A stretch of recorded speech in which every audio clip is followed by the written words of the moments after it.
중학교 2학년 천재 소영순 교과서입니다. 먼저 중학교 2학년에 올라오신 여러분들 진심으로 축하합니다. 1학년 때 선생님과 함께 열심히 문법 공부를 했던 친구들은 2학년에서 배우는 내용들이 그렇게 어렵게 느껴지지는 않을 겁니다. 2학년 문법이라는 것이 1학년에서 배운 내용을 심화하고 확장하는 수준에 불과하기 때문입니다. 그래서 1학년의 핵심 문법을 잘 다지고 온 학생들은 2학년 문법을 훨씬 더 수월하게 공부할 수 있을 겁니다. 자, 그러면 여러분 중학교 1학년 때 얼마나 알차게 문법 공부를 했는지 한번 간단히 점검해 보겠습니다. 1학년 문법을 제대로 배웠다면 여러분의 머릿속에는 굉장히 중요한 문법 개념 중에 품사라고 하는 것이 자리 잡고 있어야 합니다. 이 품사라고 하는 것은 단어가 문장 속에서 어떤 기능과 어떤 역할을 하는지를 가지고 이름을 붙인 것인데, 영어에는 기본적으로 다양한 품사가 있지만 중학생들은 그 중에서도 8가지 핵심 기본 품사를 알고 있어야 되겠죠. 그 8가지 품사를 한번 확인해 봅시다. 먼저 사람이나 사물의 이름을 나타내는 명사라고 하는 것이 있죠. 그리고 명사의 반복을 피하기 위해서 또 그 명사를 다시 쓰기 귀찮아서 대신해서 쓰는 대명사라고 하는 것이 있었습니다. 그리고 꾸며주는 말에 해당하는 형용사라는 것이 있었죠. 형용사는 주로 명사를 꾸며주죠. 그리고 꾸며주는 말 중에 부사라는 것도 있었습니다. 부사는 형용사나 동사나 심지어 명사도 꾸며주고 또 문장 전체도 꾸며주는 그런 용도로 사용하는 겁니다. 이거 말고도 명사 앞에 놓이는 전치사라는 것도 있었고, 연결할 때 사용하는 접속사라는 것도 있었고, 그리고 단독으로 쓰여서 문장을 만들 수도 있는 감탄사라는 것도 있었고, 그리고 마지막으로 품사 중에서도 가장 중요한 품사, 동사라는 것이 있었죠. 여러분들이 문장을 이루고 있는 각각의 단어를 보고 그 단어가 어떤 품사인지 말할 수 있으면 1학년 문법을 잘 공부한 겁니다. 물론 품사가 이 8가지만 있지는 않고요. 이거 말고도 다양한 다른 품사들도 있는데 일단 여기 있는 8가지를 구분하고 이해하는 것이 가장 중요합니다. 자, 그리고 품사라는 말 말고 문장을 이루고 있는 기본적인 덩어리를 부르는 별도의 말이 있었죠. 그것을 이름하여 문장 성분이라고 불렀습니다. 문장 성분을 영어로는 sentence component라고 해서 문장을 이루고 있는 부품들, 덩어리 조각들이라고 이해하면 되겠습니다. 문장을 만드는 데는 여러 가지 부품들이 필요한데 가장 기본적으로는 문장의 첫머리에 놓이는 동작의 행위자에 해당하는 주어라는 것이 있었죠. 그리고 주어 바로 뒤에는 이 주어가 어떤 동작을 했는지 또 어떤 상태인지를 나타내는 서술어라는 것이 있습니다. 서술어를 영어로는 predicate이라고 하는데 보통 중학교 문법책에서는 이 서술어라는 말 대신에 이 품사의 용어를 가져와서 동사라는 말로 일반적으로 부릅니다. 그래서 어떤 학교 선생님들은 주어 서술어 이렇게 부르기도 하고 어떤 학교 선생님들은 주어 동사 이렇게 부르기도 하는데 결국 같은 말입니다. 자, 그리고 주어가 어떤 동작을 했을 때 그 동작에 영향을 받는 대상이 목적어라는 것이 있죠. 직접 영향을 받는 것이 있고 간접 영향을 받는 것이 있는데 우리말로는 누구누구에게 또는 무엇무엇을 여기에 해당되는 것이 바로 목적어이죠. 그리고 주어나 목적어에 대한 정보를 보충해 주는 것이 보어라고 하는 것이 있습니다. 영어로는 complement라고 하죠. 여기에 더해서 문장을 풍성하게 만들어주는, 맛깔스럽게 만들어주는 역할을 하는 것이 바로 modifier, 수식어입니다. 자, 이렇게 5가지 요소가 어떻게 결합되고 조합되는지에 따라서 다양한 문장 구조가 나오겠죠. 자, 그런데 오늘 본문을 설명하기에 앞서서 선생님이 굉장히 중요한 문법 하나만 간단히 짚고 넘어가겠습니다. 우리 중학생들이 보는 많은 문법책에 보면 문장 성분이라는 개념을 설명하고 나서 문장의 형식이라고 하는 문법을 다루고 있습니다. 그래서 숫자를 붙여서 1형식부터 5형식까지다 라고 얘기를 하고, 예를 들어서 1형식 같은 경우는 주어의 동사, 2형식은 주어의 동사의 보어가 결합된 형태, 3형식은 주어의 동사의 목적어가 결합된 형태, 4형식은 주어의 동사 그리고 목적어가 2개가 결합된 형태, 그리고 마지막 5번째 형식은 주어와 동사에다가 목적어와 보어가 결합된 형태다 라고 설명합니다. 한국의 많은 학생들이 문장의 형식이라고 하는 문법을 아마 한 번쯤은 들어봤을 것 같아요. 자, 그런데 개인적으로 선생님은 이 문법을 지지하지는 않습니다. 왜냐하면 이 문장의 형식이라고 하는 문법이 영어권에서 사용되는 그런 문법 구조는 아니기 때문입니다. 그리고 말이 안 되는 것이 영어에 수많은 문장 구조가 있는데 문장의 종류가 총 5가지밖에 없다라고 하는 것도 여러 가지가 논란이 있을 수 있겠죠. 예를 들어서 I am a boy라는 이런 간단한 문장이 있을 때 이 문장의 형식에 따르면 I는 주어이고 am은 동사이고 그리고 a boy는 주어에 대한 정보를 보충해서 설명해주는 보어이죠. 그러면 주어, 동사, 보어가 결합된 이 형식이다 이렇게 가르칩니다. 반면 또 다른 문장인 I am here, 이것은 몇 형식이냐라고 했을 때 I는 주어이고 am은 동사이고 그리고 here는 장소를 나타내는 말이니까 주어를 보충해주는 주격 보어는 아니죠. 그렇다면 이때 here는 당연히 modifier, 꾸며주는 말, 수식어입니다. 그렇다면 이 구조는 몇 형식이냐? 이것은 주어 동사만 있으니까 1형식인가? 그렇다면 이 here가 사라져도 된다는 얘기인데 사라지면 의미가 전달이 안 되죠? 그러면 이것은 1형식일까요? 2형식일까요? 도무지 설명이 안 되죠. 문장의 형식이라고 하는 이 문법이 가지고 있는 가장 큰 취약점 중에 하나는 modifier라고 하는 것을 너무 사소하게 취급하고 있다는 겁니다. 어떤 문장에서는 꾸며주는 말이 문장을 만드는데 반드시 필요한 필수 성분이 되기도 하는데 여기 있는 문장의 형식이라고 하는 이 5가지 문법은 이 요소를 전혀 반영하고 있지 않죠. 그래서 선생님은 한국에서 통용되는 이런 문장의 형식이라고 하는 문법은 앞으로 본문을 설명할 때도 전혀 사용하지 않으려고 합니다. 그리고 영어권에서 통용되는 많은 문법 서적을 보면 이런 문장의 형식이라는 문법이 아니라 동사가 가지고 있는 특성을 가지고 설명하는 경우들이 많습니다. 선생님도 영어권에서 나오는 문법책의 설명을 따르도록 하겠습니다. 그래서 이제 여러분들은 본문 설명을 이어갈 때 앞으로 선생님이 품사라고 하는 이 문법 용어와 문장 성분이라고 하는 문법 용어를 다양하게 섞어가면서 얘기할 것인데 만약에 여기 있는 내용들이 좀 낯설게 느껴진다면 다시 1학년 본문으로 돌아와서 중학교 1학년의 기본 문법을 단단히 다지고 다시 한번 돌아오면 좋겠습니다. 제목입니다. Better sleep, better life. 더 좋은 잠, 그리고 더 좋은 삶. 잠을 더 잘 자면 삶이 더 좋아진다는 그런 의미겠죠? 이 better를 보는 순간 여러분들은 1학년 때 5과에서 배웠던 비교급이라는 문법이 생각나면 참 좋겠네요. 이 better의 원급이 있죠? good이라고 하는 형용사도 비교급이 better이고 또 well이라고 하는 부사도 비교급이 better입니다. 그러면 이 자리에서는 good의 비교급일까요? well의 비교급일까요? 바로 뒤에 sleep이라고 하는 명사가 있으니까 명사를 꾸며주는 것은 형용사이죠. 그래서 well이 아니라 good의 비교급이라고 볼 수 있겠네요. 그러면 잠과 삶이 어떤 관계가 있는지 한번 살펴보죠. Welcome back to school. 학교에 돌아오신 것을 환영합니다. 자, welcome이라고 하는 단어의 품사를 말할 수 있겠습니까? 품사로 감탄사입니다.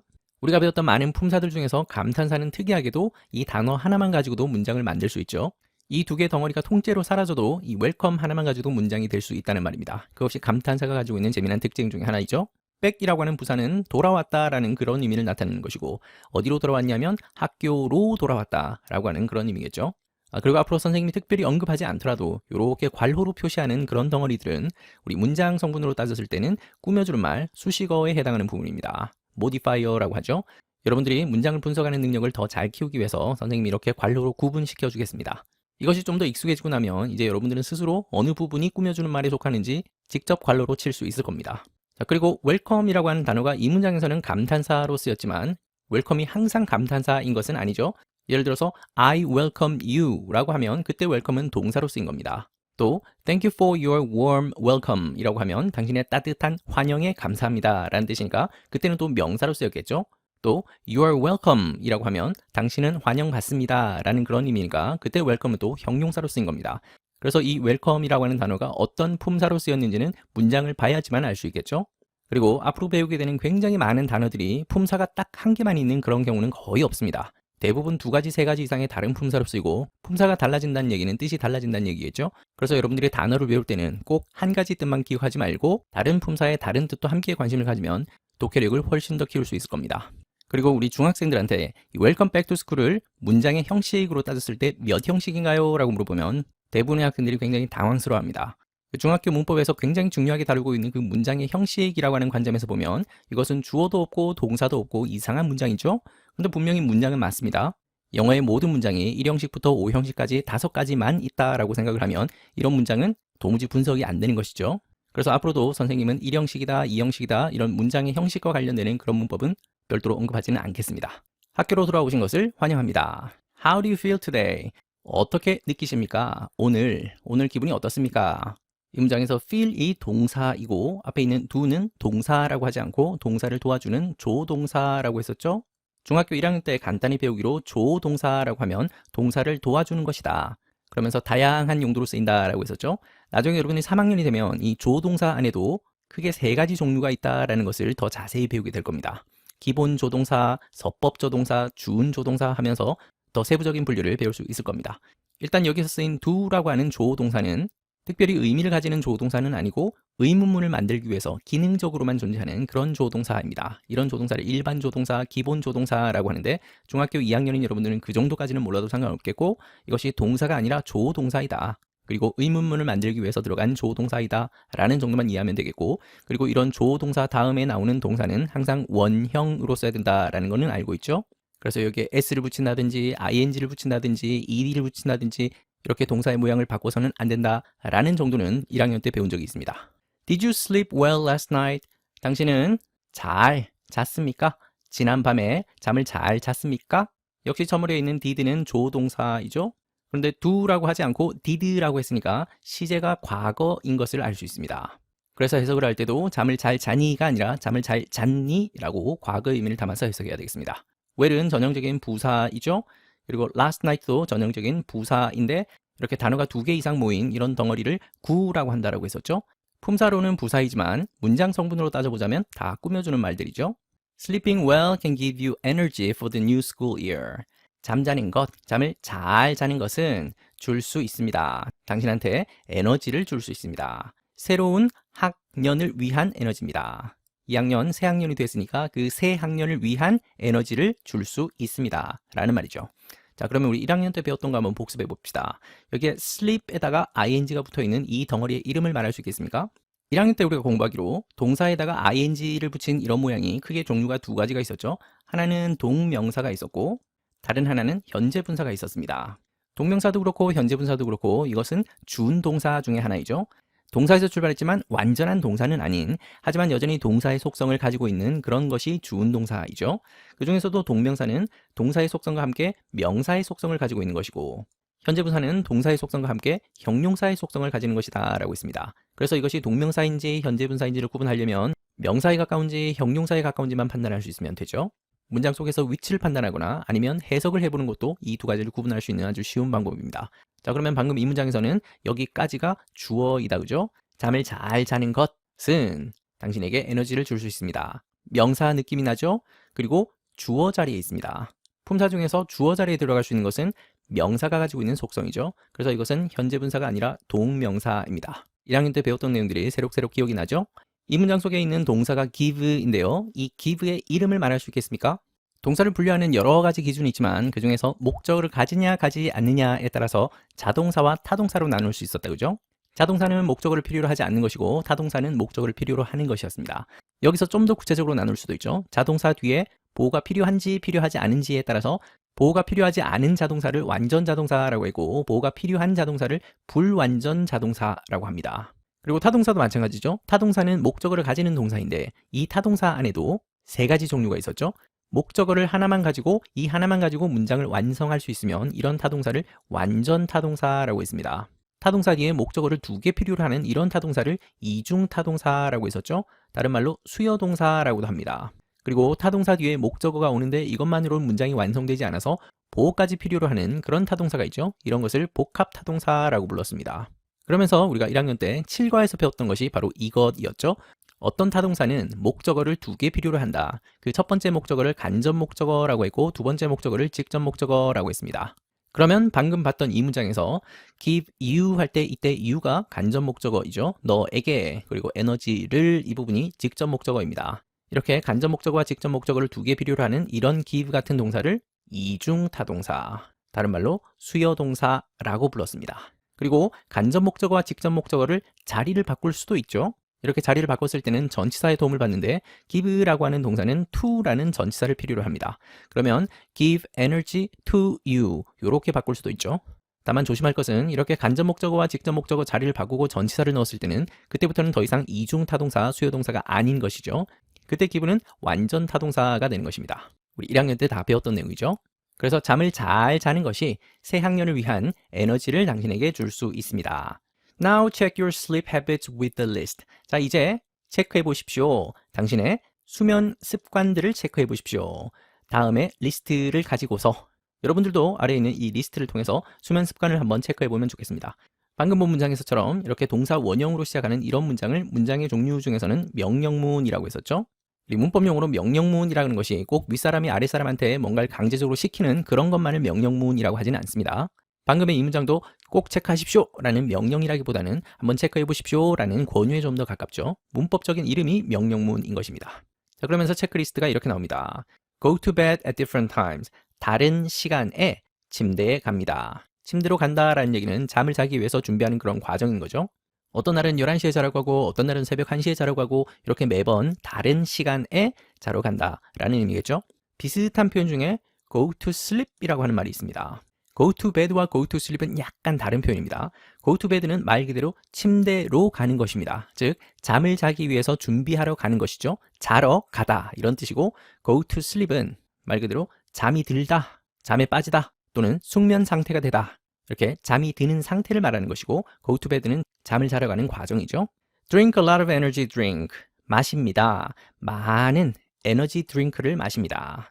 에너지 드링크는 우리 에너지 음료라고 하는 것들이죠. 카페인 많이 들어있는 그런 음료들입니다. 레드불이라든지 몬스터 에너지라든지 핫식스 같은 그런 음료를 말하죠.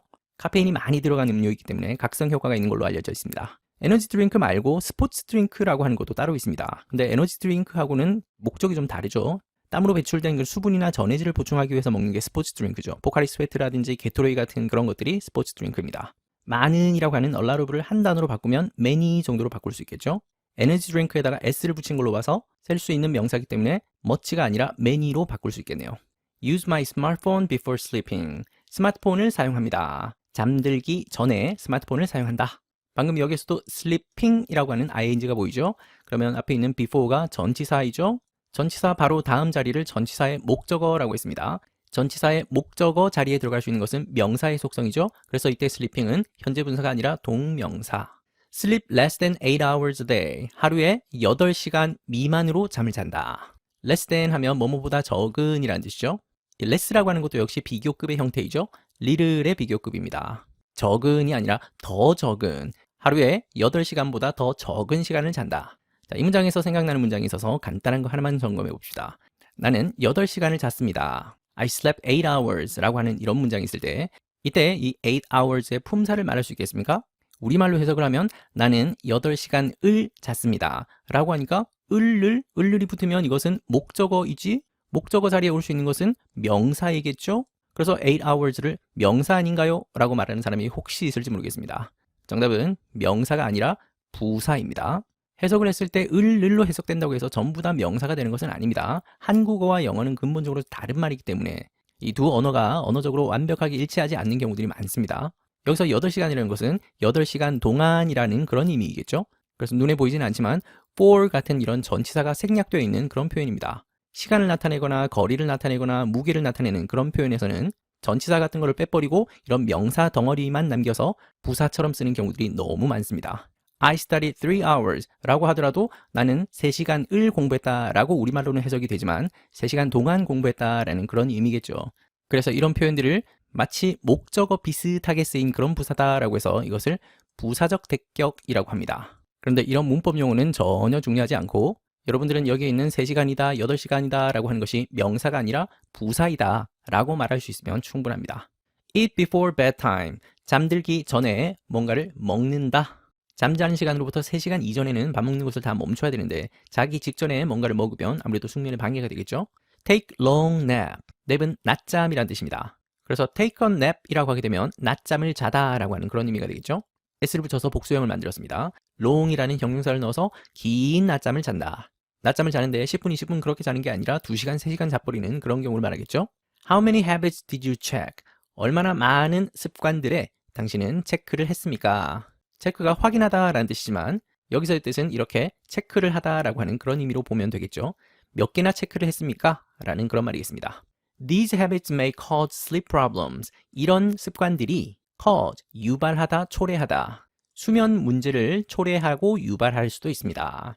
자, 1학년 때 배웠던 조동사 한번 복습해 봅시다. may라고 하는 조동사는 뜻이 한 3가지 정도가 있죠. 추측의 의미로 쓸 수도 있고 허락의 의미가 될 수도 있고 또 기원의 의미로 쓸 수도 있다고 했었죠. 소망하고 바라는 것이 기원입니다. 그러면 방금 여기에서의 may는 추측 가능성의 의미겠죠. 이런 나쁜 습관들이 수면 문제를 일으킬지도 모르겠습니다. 영어 단어가 품사가 여러 개가 있고 품사가 달라지면 뜻이 달라지는 것처럼 이런 조동사들도 다양한 뜻을 가지고 있습니다. 그러면 학교에서 시험 문제 내기가 정말 좋겠죠. 다음 밑줄 친 조동사 may 중 나머지와 의미가 다른 하나는 이런 조동사의 의미를 구분하는 문제들이 학교 시험에서 종종 나옵니다. Do you think you need a change? 당신은 생각하십니까? 당신이 변화가 필요하다라고 생각하십니까? 방금 본 문장은 한 개의 문장이죠. 문장 부호가 끝나는 자리까지가 하나의 문장입니다. 이 문장 속에 절이 몇 개가 있는지 확인했습니까? you 주어이고 think는 동사이죠. 그리고 you가 새로운 주어이고 need는 동사입니다. 그러면 주어 동사로 이루어진 덩어리가 두 개가 있으니까 절이 두 개가 들어있는 거죠. 한 문장 속에 두 개의 절이 있으면 그 절과 절을 연결하는 접속사가 반드시 있다라고 했었죠. 그러면 think와 you 사이에 생략된 접속사는 that입니다. 우리 1학년 때 육과 공부하면서 that이라고 하는 접속사를 공부한 적이 있습니다. 이때 that의 이름을 말할 수 있어야죠. 이것을 접속사 중에서도 종속 접속사라고 했죠. 종속 접속사라는 말은 주절에다가 종속절을 붙여주는 그런 접속사입니다. 그러면 you think 부분이 주절이고 you need a change 부분이 종속절이죠.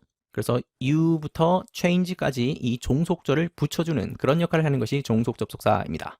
그러면 you need a change라고 하는 이 종속절은 절 중에서도 무슨 절일까요?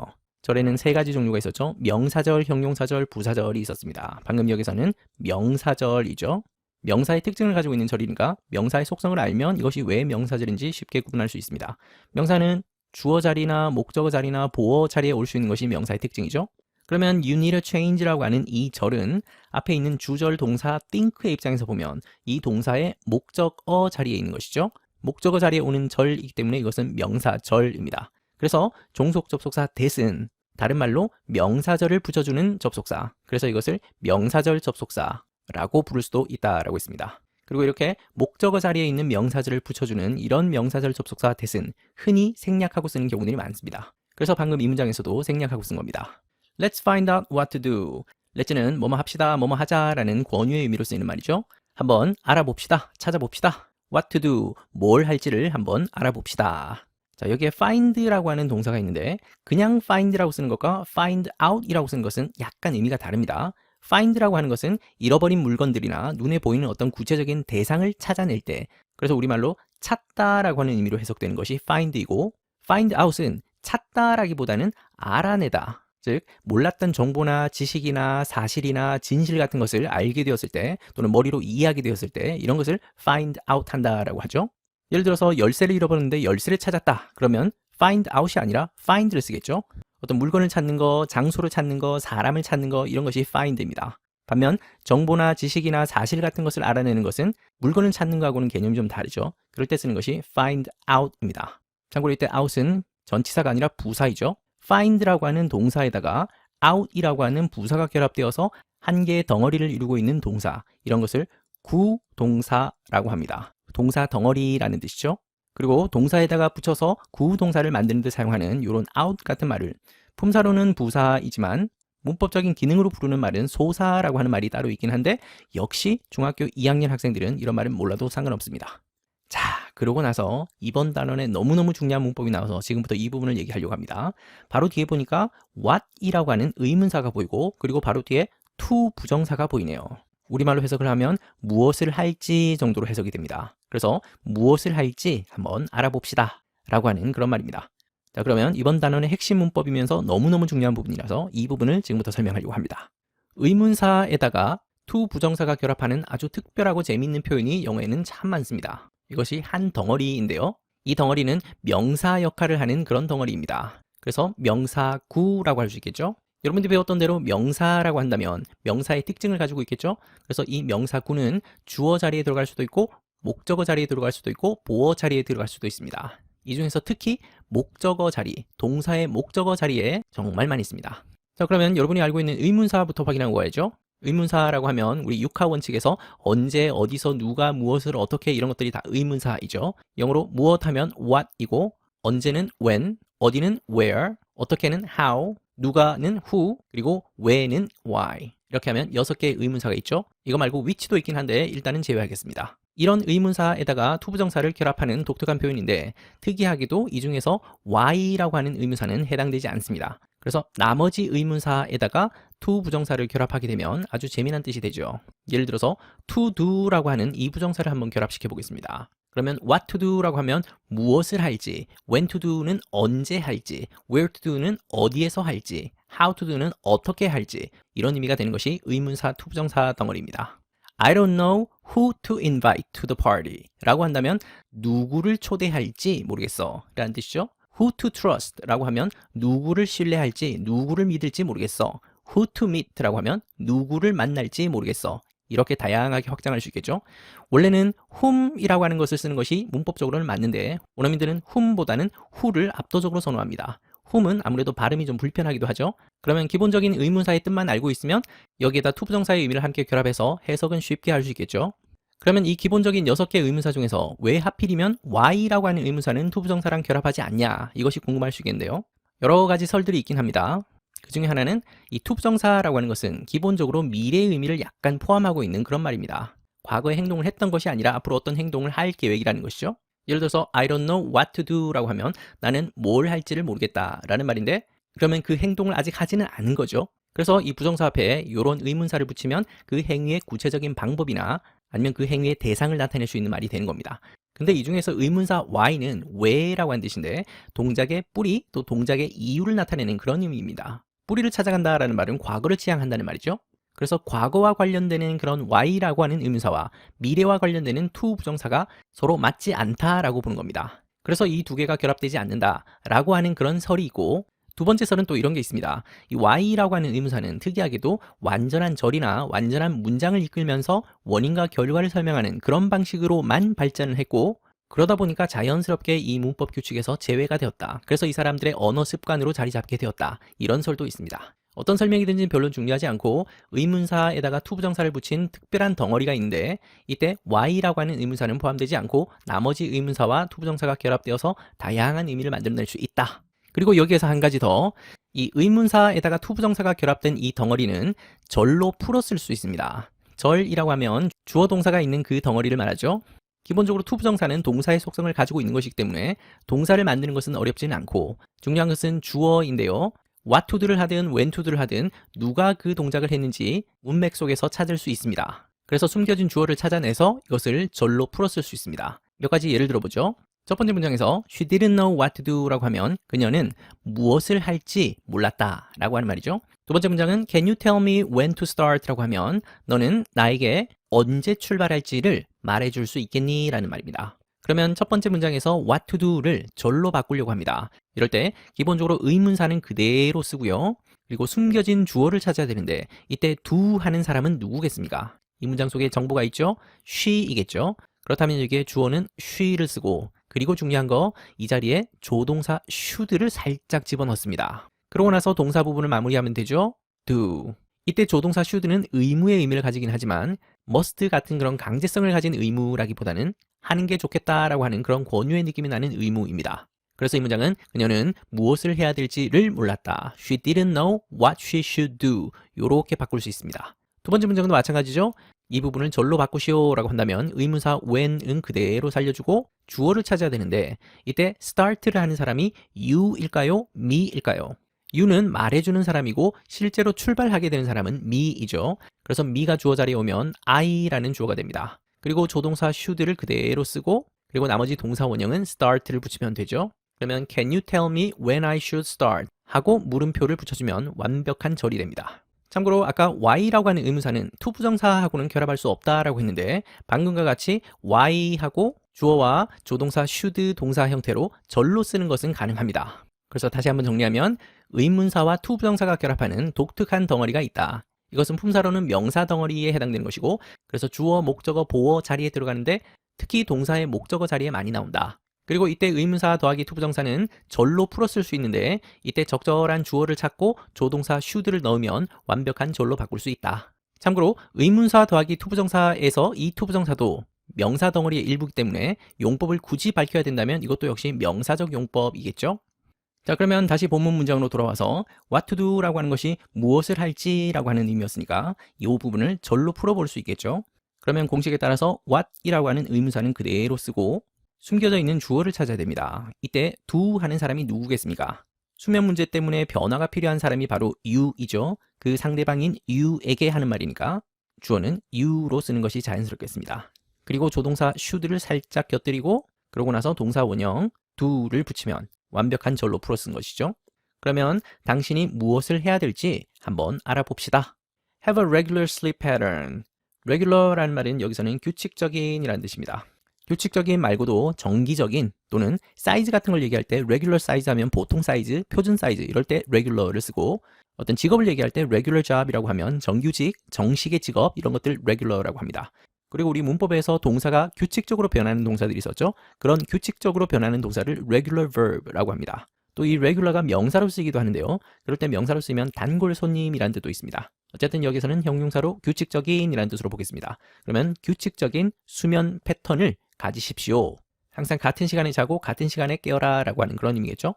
Your body has a clock. 당신의 몸은 시계를 가지고 있습니다. 이 시계가 우리가 보는 그 물리적인 시계를 말하는 게 아니라 어떤 생체 리듬 같은 걸 얘기하는 거겠죠. 우리 몸이 마치 시계처럼 생체 리듬을 가지고 있다라는 의미겠습니다. The body clock tells you when to wake up and sleep. 그래서 우리 몸에 있는 시계는 말해줍니다. 당신에게 말해주는데 뭘 말해주냐면 when to wake up, 언제 일어날지, 그리고 잘지를 말해줍니다. 그러면 이 문장 속에 있는 tell이라는 동사의 이름도 이제 말할 수 있겠죠. 너에게가 간접 목적어이고 이거를 말해준다라고 했으니까 이 부분은 전부 다 직접 목적어입니다. 그렇다면 이때 tell도 역시 이중타동사, 다른 말로 수여동사입니다. 학교 선생님들이나 또 여러분이 보는 많은 문법책에서는 이중타동사라는 말은 거의 안 쓸 거고 수여동사라는 말로 계속 쓸 겁니다. 근데 굳이 선생님이 이것을 이중타동사라고 말해주는 이유는 나중에 여러분들이 수요동사를 좀 더 공부하고 나면 수요동사인데 수요 느낌이 전혀 안 내는 그런 동사들도 꽤 많이 있기 때문입니다. 우리가 알기로 수요동사 하면 뭔가를 주다라는 의미로 알고 있죠. 그런데 주다라는 느낌이 전혀 안 나는 그런 동사들도 꽤 많이 있습니다. 그래서 이중타동사라는 말과 수요동사라는 이 용어를 함께 기억하고 있는 것이 좋겠습니다. 여기서 쓰인 수요동사 텔은 주다라는 느낌이 살짝 들어있죠. 너에게 뭐뭐를 말해 주다. 그래서 수요동사인 것입니다. 자, 이 문장 속에 and라는 접속사가 보입니다. 이 and의 이름은 접속사 중에서도 등위 접속사였죠. 우리 중학교 1학년 때 잠깐 공부하기를 접속사에는 크게 종류가 두 가지가 있다. 하나는 등위 접속사가 있고 하나는 종속 접속사가 있다. 그 중에서 등위 접속사는 왼쪽에 있는 덩어리와 오른쪽에 있는 덩어리가 문법적으로 동일한 성질을 가집니다. 그래서 대등하고 동등한 두 개의 덩어리를 연결하는 것이 등위 접속사였습니다.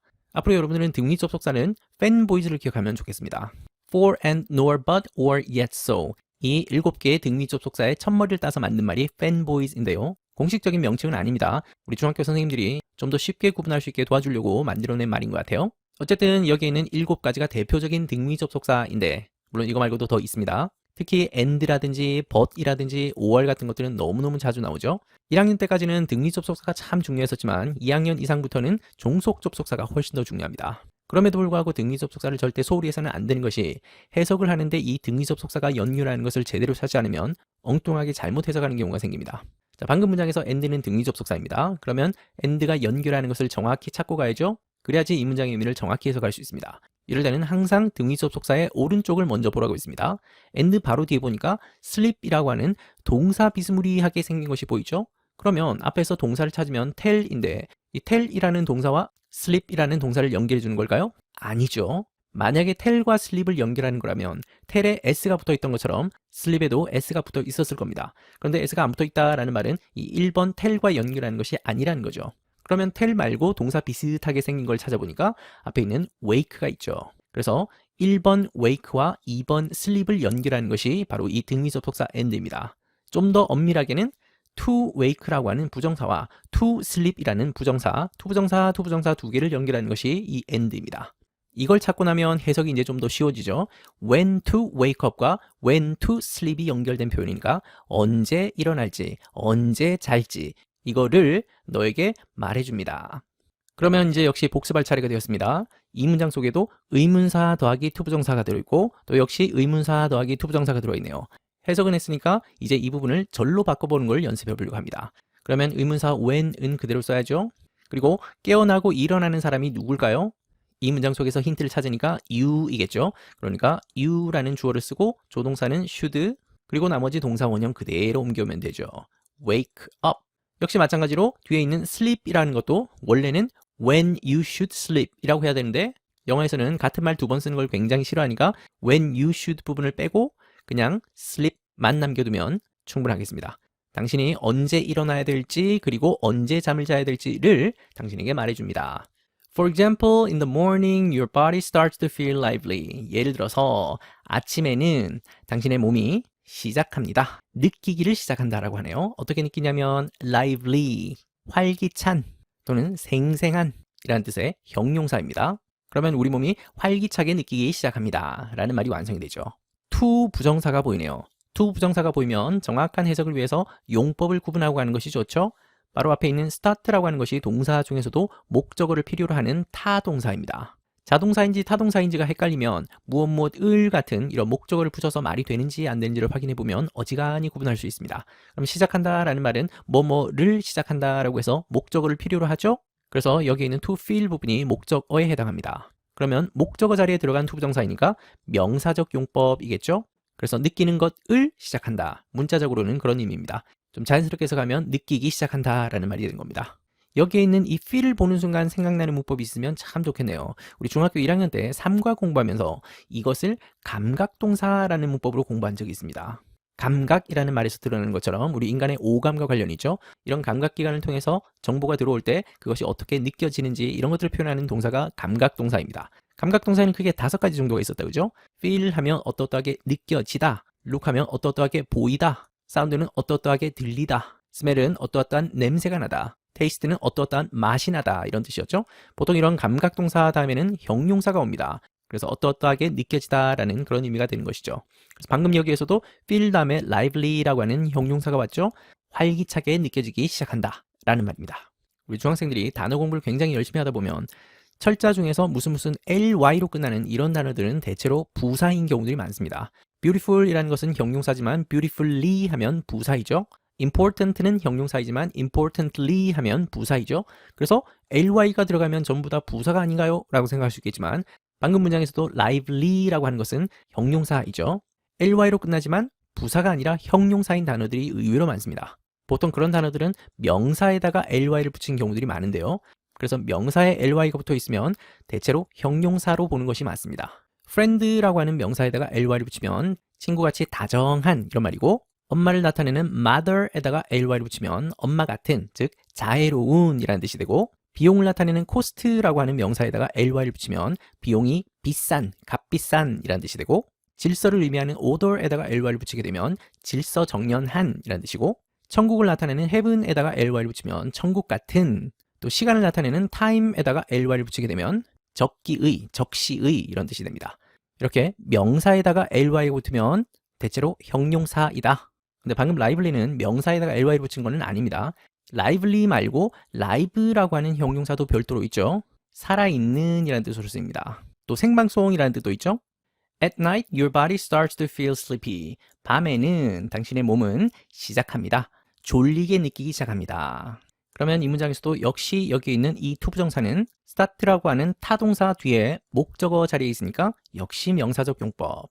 그리고 이때 feel이 감각동사이죠. 그래서 바로 뒤에 있는 형용사와 결합해서 어떠하게 느껴지다 라는 말이 된 겁니다. 졸리게 느껴지기를 시작합니다. 관찰력이 뛰어난 학생들을 위해서 요거 한 번만 간단히 짚고 넘어갑시다. 아침에 라고 할 때 전치사 in을 썼죠. 그리고 밤에 라고 할 때는 전치사 at을 썼습니다.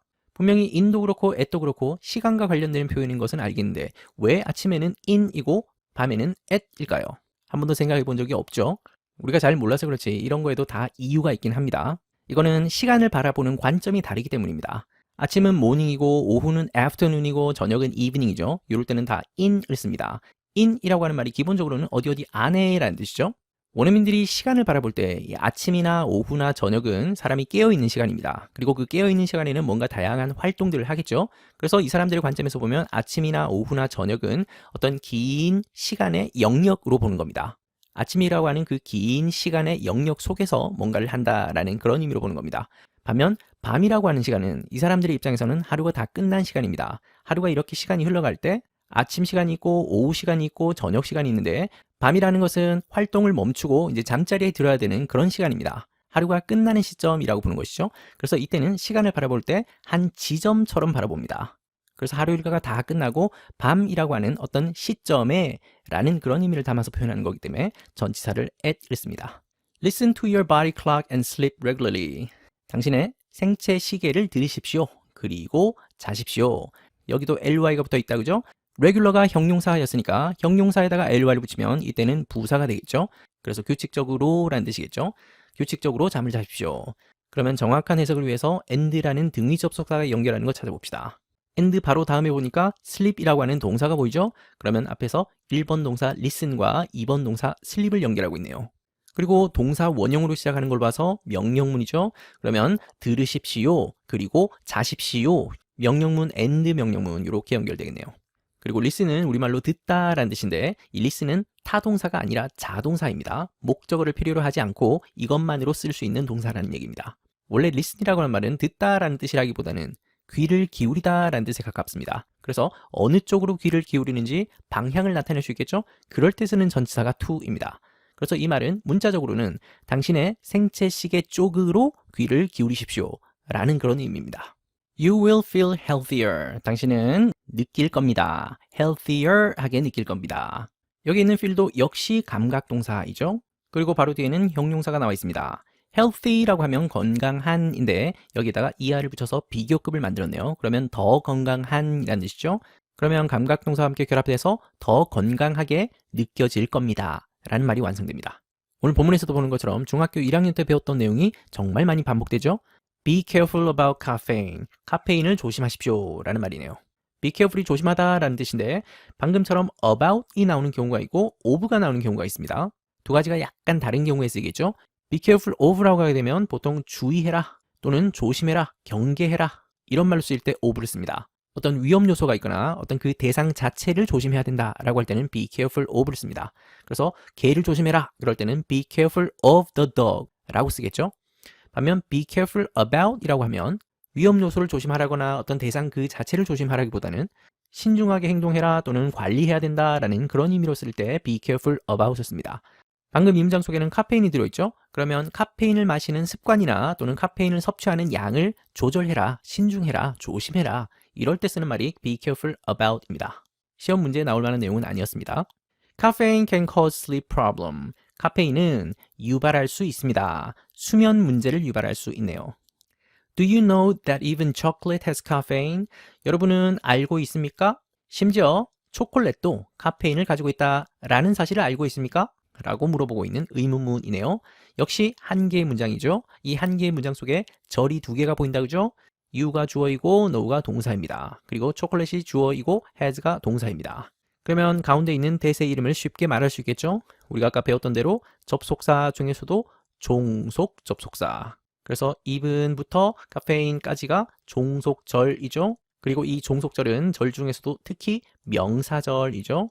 you know 부분이 주절인데 주절에 있는 핵심 동사가 know입니다. 안다라고 하는 것은 무엇을 아는지 그 아는 대상이 나오겠죠. 그래서 이 동사 know는 목적어를 필요로 하는 타동사입니다. 타동사 다음은 목적어가 필요하죠. 이 대디아 전체가 다 목적어입니다. 그래서 목적어 자리에 있는 절, 그래서 명사절입니다. 그래서 이 that은 종속 접속사라고 크게 얘기해도 되고 아니면 명사절을 이끄는 접속사입니다 라고 구체적으로 얘기해도 되겠죠. 그리고 갈로친 even은 품사로 부사이죠. 심지어 뭐뭐조차입니다. 그러면 부사라는 것도 결국은 뭔가를 꾸며주는 말인데 이때 even이 꾸며주는 말을 찾을 수 있겠습니까? 바로 뒤에 있는 초콜릿이라는 명사를 꾸며주고 있죠. 심지어 초콜릿도 카페인을 가지고 있습니다. 우리 중학생들이 보는 많은 문법책에서 부사 단원을 공부를 하면 부사가 뭐냐라고 했을 때 동사나 형용사나 부사 또는 문장 전체를 꾸며주는 겁니다. 이렇게 설명하는 경우들이 대부분입니다. 그런데 방금 even에서처럼 명사를 꾸며주기도 하고 가끔 또 대명사를 꾸며줄 수도 있는 것이 부사입니다. 여기는 even뿐만 아니라 only라든지 또는 just라든지 이런 다양한 부사들이 있는데요. 이런 부사들은 명사나 대명사를 직접 꾸며줄 수 있습니다. 이렇게 명사나 대명사를 직접 꾸며줄 수 있는 이런 부사를 초점 부사라고 하기도 하는데 역시 중학교 2학년 학생들은 거기까지는 몰라도 상관없다. 중요한 것은 이때 even이 부사이고 심지어 뭐뭐조차도 예상 밖의 어떤 대상임을 강조할 때 쓰는 그런 말이다. 초콜릿은 전혀 예상을 못했었는데 심지어 초콜릿도 카페인을 가지고 있다. 이런 식으로 해석을 할 수 있기만 하면 충분하죠. Caffeine hides in many foods and drinks such as chocolate, coffee, tea, soda, and energy drink. 문장이 굉장히 길죠. 길어도 문장을 가만히 보면 사실 별것 아닌 문장입니다. 카페인은 숨어 있습니다. 어디에 숨어 있냐면 하면서 숨어 있는 장소를 얘기하겠죠. 많은 음식들에 숨어 있습니다. 그리고 음료수에 숨어 있습니다. and가 연결하는 걸 찾으려고 하니까 바로 뒤를 봤더니 drink에 s가 붙어 있네요. 이때는 음료수라고 하는 명사이죠. 그러면 앞에서 명사를 찾으니까 food입니다. 그래서 1번 명사 food와 2번 명사 drink를 연결하고 있는 등위접속사이네요. 음식 그리고 음료수에 숨어 있습니다 라는 말이겠죠. such as 뭐뭐 같은 이라는 뜻의 전치사이죠. 그리고 전치사인데 단어가 두 개로 이루어진 전치사입니다. 이것을 덩어리 전치사라고 해서 구전치사라고 부릅니다. 많은 음식과 음료수 속에 카페인이 들어있다라고 했는데 그 음식과 음료수에는 어떤 것이 있냐면 초콜릿이라든지 커피라든지 차라든지 소다라든지 소다는 탄산음료 같은 걸 생각하면 되겠습니다. 그리고 에너지 드링크 같은 이런 음식 음료수들입니다. 그러면 여기도 and가 나온다 그죠? 그러면 뒤에 있는 and가 연결하는 것을 이제 쉽게 찾을 수 있겠죠? and 바로 다음을 봤더니 에너지 드링크라고 하는 명사가 보이죠? 1번 명사 초콜릿, 2번 명사 커피, 3번 명사 티, 4번 명사 소다, 그리고 5번 명사 에너지 드링크. 요거를 통째로 연결하는 것이 이 and입니다. 이렇게 3개 이상을 나열하면서 연결하는 이런 구조를 병렬 구조라고 합니다. 여러 개를 열거하고 나열한다라는 말입니다. 방금 보는 문장에서처럼 이렇게 한 개의 문장 속에 등위 접속사가 2번 이상 나오는 경우들이 있는데 그럴 때 어떤 것을 연결하는지를 정확히 찾지 않으면 엉뚱하게 잘못 해석할 수 있겠죠. 그래서 등위 접속사를 절대 사소하게 보지 말자. 카페인이 숨어 있습니다 라고 하고 나서 여기서부터 여기까지는 전부 다 꾸며주는 말에 불과합니다. 그렇다면 이때 하이드는 자동사일까요? 타동사일까요? 목적어가 필요 없으니까 자동사이겠죠. 그리고 자동사 중에도 뒤에 아무것도 없이 이것만 가지고도 하나의 온전한 문장이 될 수 있으면 이런 자동사를 완전 자동사라고 부릅니다. 그러면 관로 안에 있는 이 덩어리 전체가 꾸며주는 말, 수식어에 불과하긴 하지만 그렇다고 이걸 통째로 지워버리면 문법적으로는 가능하지만 전달하려고 하는 의미가 아무래도 약해지겠죠? 그래서 수식어라고 우리가 표현하는 것들이 문장을 풍성하게 만드는 데는 꼭 있어야 된다. 그리고 어떤 경우에는 문법적으로 반드시 있어야지만 문장이 완성되는 그런 수식어도 있더라. So be careful. 그래서 조심하십시오. so가 접속사로 쓰일 때도 있지만 방금은 접속사가 아니라 부사로 쓰인 겁니다. 앞문장과 뒷문장의 논리적인 관계를 이어주는 이런 부사를 접속부사라고 하는데 일단 그것과 상관없이 여러분들은 이것은 접속사가 아니라 부사라고 말할 수 있으면 충분합니다. 또 다른 요령입니다. Move your body actively. 움직이십시오. 당신의 몸을 아주 활발하게 움직이십시오. activelly도 역시 ly가 붙어 있네요. 그런데 active라고 하는 형용사에다가 ly가 붙어 있으니까 이때 activelly는 부사입니다. 활동적으로 활발하게 exercise during the day. 낮 동안 운동을 하십시오. 역시 명령문이죠. 이때 during은 전치사로 뭐뭐뭐뭐 동안이라는 뜻입니다. 얼마 동안이라는 뜻을 가지고 있는 또 다른 전치사로 for가 있습니다. 우리말로는 동안 해서 똑같지만 사용하는 곳이 약간 다르죠. for 다음에는 구체적인 시간의 길이가 나옵니다. 주로는 숫자로 표현되는 경우들이 많겠죠. 예를 들어서 2시간 동안 하면 for 2 hours, 3일 동안 하면 for 3 days 이런 식으로 쓸 때 for를 씁니다. 반면 during은 숫자로 표현되는 어떤 구체적인 시간의 길이보다는 어떤 특정한 사건이나 또는 기간과 관련되는 그런 말이 옵니다. 예를 들어서 여름방학 동안 그러면 during the summer vacation, 영화가 상영되는 동안 그러면 during the movie, 겨울 동안 그러면 during the winter 이런 식으로 사건이라든지 기간과 관련되는 그런 명사가 오면 그럴 때 쓰는 것은 during입니다. 그러고 나면 당신의 몸은 느끼게 될 겁니다. 약간 피곤하게 느끼게 될 거고요. 그리고 당신은 fall asleep 할 겁니다. 잠든다는 얘기겠죠? 쉽게 밤에 쉽게 잠이 들 겁니다. 자, 그러면 여러 차례 반복해서 나왔으니까 이제 쉽게 말할 수 있을 겁니다. 가운데 있는 and가 연결하는 것을 찾으시오. 눈을 크게 뜨고 보면 and 바로 앞에 콤마가 찍혀 있다 그죠? 요럴 때는 앞에 있는 절과 뒤에 있는 절과 절을 연결하는 등위 접속사입니다. 그러면 각각의 절을 해석하기만 하면 되죠.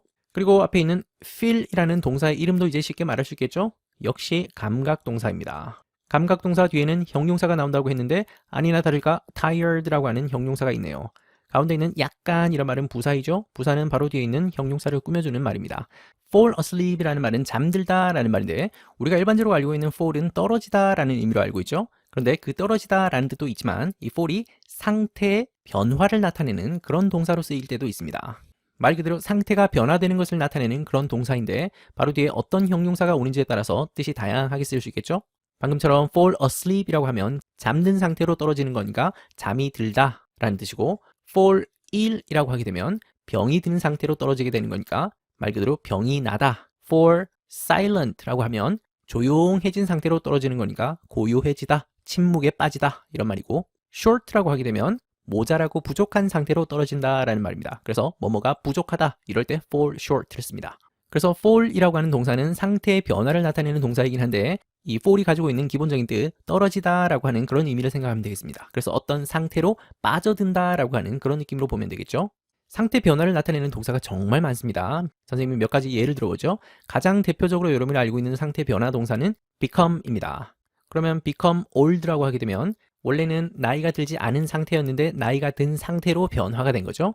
가다라고 할 때 쓰는 go라고 하는 동사도 상태 변화 동사로 쓰일 수 있습니다.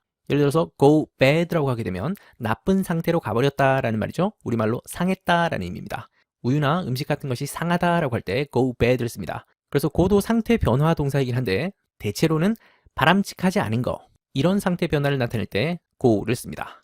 grow도 역시 상태 변화 동사입니다. grow angry는 화가 났다라는 뜻이죠. 변화가 되는데 점점 변화되는 그런 상태를 얘기할 때 grow를 씁니다. 갑자기 확 화가 난 게 아니라 점점 화가 난 그런 모습을 표현할 때 grow angry라고 합니다. turn이라고 하는 것도 상태 변화 동사 중에 하나입니다. turn red라고 하게 되면 빨갛게 변했다라는 말이죠. 뭔가 뚜렷한 변화를 나타낼 때 그럴 때 turn을 씁니다. 다시 한번 강조하지만 이 fall이라는 것이 상태 변화 동사이다 라는 것을 아는 것이 중요한 게 아니라 fall asleep이 잠이 들다 라고 하는 그런 의미로 해석할 수 있는 것이 더 중요하죠. 낮 동안 열심히 운동을 하면 몸이 약간 피곤해질 것이고 그러면 밤에 쉽게 잠이 들 겁니다. 이 문장 속에 있는 will이라는 조동사, will이라는 조동사는 둘 다 미래 시간을 나타낼 때 쓰는 조동사이죠. Remember to finish exercising a few hours before bedtime. 기억하십시오. 마치는 것을 기억하십시오. 끝내는 것을 기억하십시오. 뭘 끝낼까요? 운동하는 것을 끝내겠죠. 언제 끝낼까요? 몇 시간 일찍 운동을 마친답니다. 잠들기 전 몇 시간 전에 운동을 마치는 것을 기억하십시오. 의미는 파악이 됐고 이제 조금 더 구체적으로 뜯어보겠습니다. 자, 이 문장 속에도 역시 to 부정사가 있습니다. 그러면 습관적으로 용법 밝히고 가야죠. 기억하다라는 remember는 동사 중에서도 목적어를 필요로 하는 타동사입니다. 그러면 바로 D가 목적어 자리이니까 이때 to 부정사도 역시 명사적 용법이겠죠? 그리고 부정사라고 하는 것은 기본적으로 동사의 속성을 가지고 있는 것이죠. 그래서 여기 있는 finish가 동사라고 본다면 이 finish도 역시 목적어를 필요로 하는 동사이죠. 무엇을 마치다, 끝내다 라는 뜻이니까 그러면 바로 뒤에 있는 것이 역시 목적어입니다. 그렇다면 여기에 exercising이라고 하는 ing의 정체를 말할 수 있겠습니까? exercise에다가 ing를 붙였고 목적어 자리에 있고 또 해석을 해봤더니 운동하는 것으로 마치 명사 비슷하게 해석되는 거니까 동명사이겠죠. 그리고 나서 바로 뒷부분에 a few hours라고 해서 마치 명사처럼 보이는 것이 있다 그죠? 하지만 이것은 명사가 아니라 부사라고 했었죠. 그래서 이 문장은 잠들기 전에 몇 시간 일찍 운동하는 것을 마치기를 기억하십시오. 참고로 remember 다음에 목적어 자리에 항상 이렇게 to 부정사만 올 수 있는 것은 아닙니다. remember의 목적어 자리에는 ing 형태로 동명사가 오는 것도 가능합니다. 그러면 remember finishing도 될 수 있다는 말이죠. 그런데 두 가지는 약간 뜻이 다르겠죠. to 부정사는 대체로 미래의 의미입니다. 반면 동명사는 대체로 과거의 의미를 나타내는 경우들이 많습니다. 그래서 remember to finish라고 하는 것은 마쳐야 된다는 것을 기억하십시오. 아직 마치지는 않은 상태이죠. 현재는 끝내지 않은 상태인데 나중에 끝내야 된다는 것을 기억하십시오 라는 의미라면 remember finishing 이라고 했다면 마쳤다는 것을 기억하십시오 라는 의미입니다. 이미 운동하는 것을 끝냈고 그 끝냈다는 사실을 기억하십시오 라는 그런 과거의 의미가 되는 겁니다.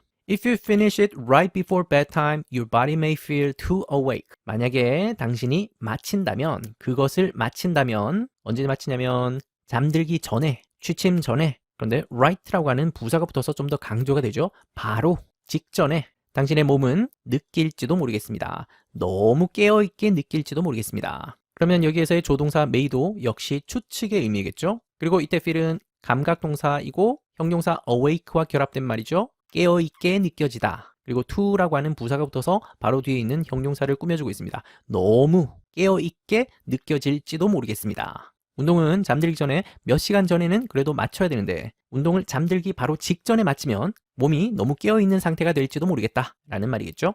이번 단원의 두 번째 핵심 문법이 나왔네요.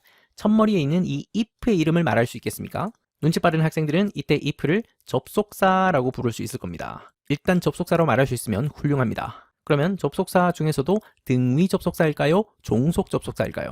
fanboys 포함되지 않죠? 그렇다면 종속 접속사. 그러면 you부터 bedtime까지가 종속절이죠. 그리고 you're부터 awake까지가 주절입니다. 이거 어디서 많이 본 것 같은 기억이 나죠? 우리 중학교 1학년 때 7과 공부하면서 when이라고 하는 접속사를 살짝 공부한 적이 있습니다. 그때 when하고 정체가 똑같은 겁니다. 원래 if you finish it right before bedtime 이라고 하는 이 덩어리는 원래 이 자리에 있었던 겁니다. 그런데 이 절을 통째로 앞으로 옮겨놨죠.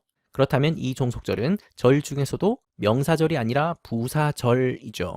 부사절은 자리 이동이 상대적으로 자유롭고 그리고 지워버려도 크게 문제가 안 되는 그런 절이 부사절입니다. 방금 여기서 you finish it right before bedtime을 통째로 없애버려도 주절만 가지고도 온전한 문법적인 문장이 되는 것입니다. 그래서 if는 종속 접속사이지만 좀 더 구체적으로는 부사절을 이끌어주는 접속사. 그래서 이것을 부사절 접속사라고 하죠. 뜻은 만약에 뭐뭐라면입니다. 그러면 정확한 해석을 위해서 it이 가리키는 것을 본문에서 찾아야죠. 항상 대명사가 가리키는 것은 멀리 있지 않습니다. 바로 앞에 있거나 바로 앞 문장에 있을 가능성이 큽니다. 방금 여기서는 exercising을 대신해서 쓴 대명사이죠. 그러면 if는 부사절 접속사이고 그 중에서도 특히 조건을 나타내는 그런 부사절 접속사입니다. 만약 뭐뭐라면 이런 것을 조건이라고 하죠. if가 들어있는 이 문장은 주절과 종속절로 이루어져 있긴 하지만 내용적으로 자세히 뜯어보면 만약에 뭐뭐 한다면 뭐뭐 할 겁니다. 이렇게 크게는 두 개의 덩어리로 이루어져 있죠. 만약 뭐뭐 한다면 이런 부분을 조건을 나타내는 부분이다 라고 해서 이것을 조건절이라고 합니다. 그리고 이런 조건이 충족되었을 때는 이러이러한 일이 생길 겁니다. 결과가 생길 겁니다. 라고 해서 이 뒷부분을 결과절 또는 결론절이라고 부릅니다. 이렇게 조건과 결과가 합쳐진 이 두 개의 덩어리가 만나서 조건문이 되는 겁니다. 문은 문장이죠. 어렵진 않죠? You may not fall asleep easily. 당신은 fall asleep은 잠드는 상태로 빠져드는 거죠. 쉽게 잠들지 못할 수도 있습니다. 그러면 이때 메이도 역시 추측이겠죠? 자기 직전에 운동을 마치면 몸이 깨어있는 상태가 되어서 쉽게 잠을 자지 못할 수도 있다 라는 말입니다. Stop using your smartphone before bedtime. 멈추십시오. 사용하는 것을 멈추십시오. 당신의 스마트폰을 사용하는 것을 멈추십시오. Before bedtime. 취침 시간 전에. 이때 before도 역시 뭐뭐 전에 라는 뜻의 전치사이죠. 그러면 이제 쉽게 말할 수 있을 겁니다. 여기에 있는 using이라고 하는 ing의 정체를 말할 수 있겠습니까? 멈추다 라고 하는 것은 동사 중에서도 목적어를 필요로 하는 타동사이죠. 무엇을 멈추다. 그러면 뒤에는 목적어 자리에 있는 ing고 해석을 했을 때 사용하는 것, 사용하기 정도로 명사 느낌이 나죠? 그렇다면 동명사입니다. If you use your smartphone late at night, your brain will stay active. 만약에 당신이 사용한다면, 핸드폰을 사용한다면, 밤에 늦게 사용한다면 당신의 뇌는 stay active, stay는 머무르다, 유지하다 라는 뜻이죠. 활발한 상태로, 활동적인 상태로 머무를 겁니다. 유지될 겁니다. 이제 이 문장은 굉장히 친숙하게 느껴질 겁니다. 앞에 있는 if의 이름을 일단 쉽게 말할 수 있겠죠. if는 접속사 중에서도 종속 접속사, 그리고 you부터 night까지가 종속절이고 your brain부터 active까지가 주절이죠. 그리고 이 종속절은 좀 더 구체적으로는 부사절이죠. 내용적으로 보면 if가 들어있는 이 부분은 조건절이 되고 그리고 주절 부분은 결과절, 결론절이 됩니다. 밤에 늦게 핸드폰을 사용하면 조건, 뇌가 활발한 상태로 머무르게 될 겁니다. 활동적인 상태로 남아있게 될 겁니다. 결과, 이 두 가지가 합쳐서 조건문을 완성하고 있네요. 자, 여기서 재미난 거 하나만 보고 가겠습니다. 시제라는 관점으로 이 두 개의 절을 다시 한번 관찰해 보겠습니다. 조건절의 시제는 현재 시제로 되어 있습니다. 반면 주절, 결과절을 가만히 보니까 will이라는 조동사가 들어있죠. 시제가 미래라고 말할 수 있겠습니다. 그럼 좀 이상하죠? 밤에 핸드폰을 늦게 사용하면 이라고 하는 이 조건 부분은 아직 사용하지 않은 거고 나중에 사용하게 될 거니까 시간적으로 보면 이것도 역시 미래이기 때문에 use가 아니라 will use를 써야 될 것 같은데 이렇게 쓰지 않고 현재형을 썼단 말이죠. 반면 주절은 이렇게 미래를 쓰고 있습니다. 둘 다 똑같이 미래로 맞춰주는 것이 논리적으로 맞지 않을까요? 여기서 중요한 문법이 하나 나옵니다. 이 종속절이면서 부사절인 이 조건절 속에서는 미래의 내용을 포함하고 있다 하더라도 항상 현재 시제로 표현을 합니다. 그래서 미래를 나타내는 조동사 will 같은 것을 쓰면 안 된다라는 말이겠죠. 중학교 시험 문제에서 정말 자주 나오는 문법 중에 하나입니다. 여러분이 보고 있는 많은 문법책에서도 이렇게 설명하고 있을 겁니다. 시간을 나타내는 부사절이나 또는 조건을 나타내는 부사절 속에서는 미래의 내용이라 하더라도 현재 시제로 표현한다 라는 문법이 여러분이 보고 있는 대부분의 문법책에서 발견할 수 있을 겁니다. 왜 이런 문법이 생겼냐? 주절이 있고 종속절이 있으면 좀 더 중요한 절은 주절이죠. 주절이 아무래도 주인공입니다. 주인공인 주절에서 미래 시간을 표현을 했으면 종속절에서 다시 미래 시간을 표현할 필요가 없다라는 것이 원어민들이 생각하는 관점입니다. 주절이 미래면 당연히 이 전체 내용은 미래인 것이기 때문에 종속절에서 다시 한번 미래를 표현하는 것은 중복이다라고 생각하는 것이죠. 왜 그런 문법이 생겨났는지를 간단히 이해하고 있기만 하면 되겠습니다. 그래서 조건절 속에 이런 will 같은 조동사를 넣지 않으면 되겠습니다. 참고로 방금 본 문장에서 stay 같은 이런 동사는 동사 중에서 상태 유지 동사라고 합니다. 아까 fall 같은 동사가 상태 변화 동사였었죠. 어떠하게 상태가 변하는 것을 나타내는 동사라면 상태 유지 동사는 말 그대로 어떤 상태가 바뀌지 않고 쭉 유지가 되는 그런 것을 나타내는 동사입니다. stay라고 하는 말 자체에서 머무르다라는 뜻이 있죠.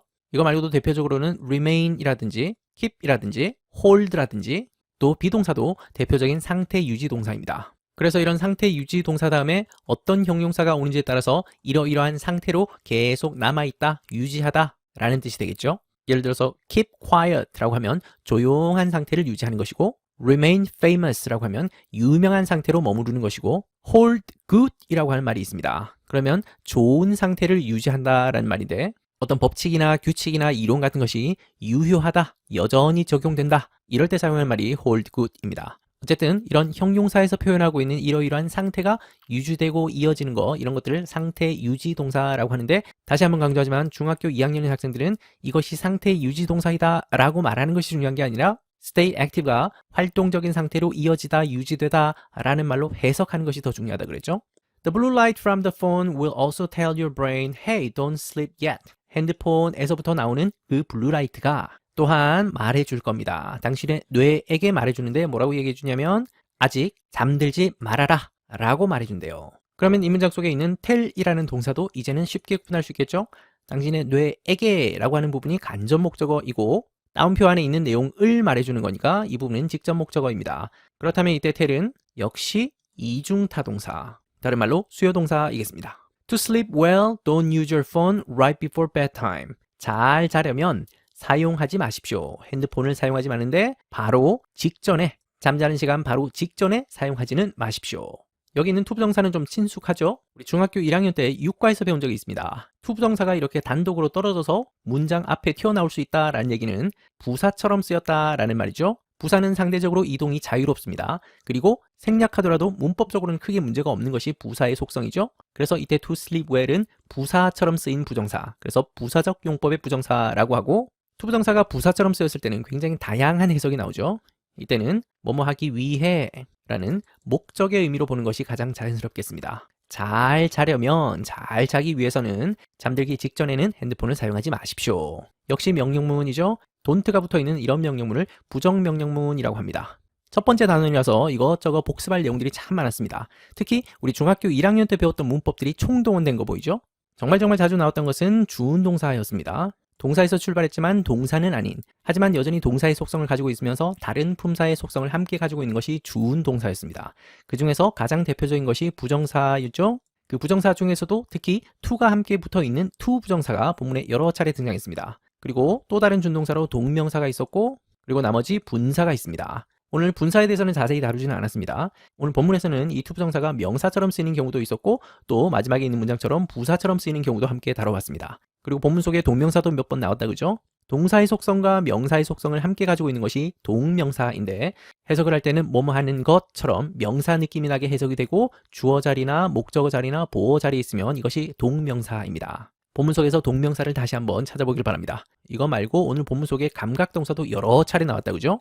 또 수요동사도 만날 수 있습니다. 1학년 문법을 열심히 공부한 친구들은 이 감각동사 수요동사 문법이 반갑게 느껴지죠? 그리고 본문 속에 접속사 정말 많이 나왔다 그죠? 접속사 중에는 크게 등위 접속사가 있고 종속 접속사가 있는데 등위 접속사는 fanboys를 기억해라. 그리고 2학년부터는 특히 종속 접속사가 너무너무 중요하다.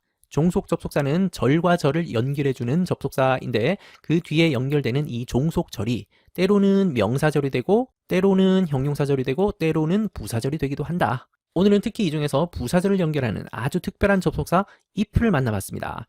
조건을 나타내는 만약 뭐뭐 한다면 이라는 뜻의 접속사였죠. 그리고 명사절을 연결하는 가장 대표적인 접속사로 본문 속에 that도 등장을 했습니다. 형용사절을 연결하는 경우는 조만간 만나게 될 겁니다. 비교급 문법도 다시 한번 확인할 수 있고요. 조동사 문법도 다시 한번 정리하기에 정말 좋습니다. 그리고 여기에 더해서 2학년에 새로 배운 문법이 있죠. 의문사에다가 투부정사를 더한 이 특별한 명사 덩어리가 이번 단원의 정말 중요한 문법이었습니다. 특히 의문사와 투부정사 덩어리를 만나면 이것을 절로 바꿔보는 연습을 계속 하길 바랍니다. 특히 어떤 주어를 써야 될지를 문맥에서 찾아야 되겠고 조동사 should 넣는 것을 꼭 기억하길 바랍니다. 그러고 나면 투부정사에 있는 동사를 그대로 옮기기만 하면 쉽게 절로 만들 수 있죠. 다시 한번 차근차근 한 문장 한 문장 다시 돌아보면서 여러분의 확실한 실력으로 만들길 바랍니다.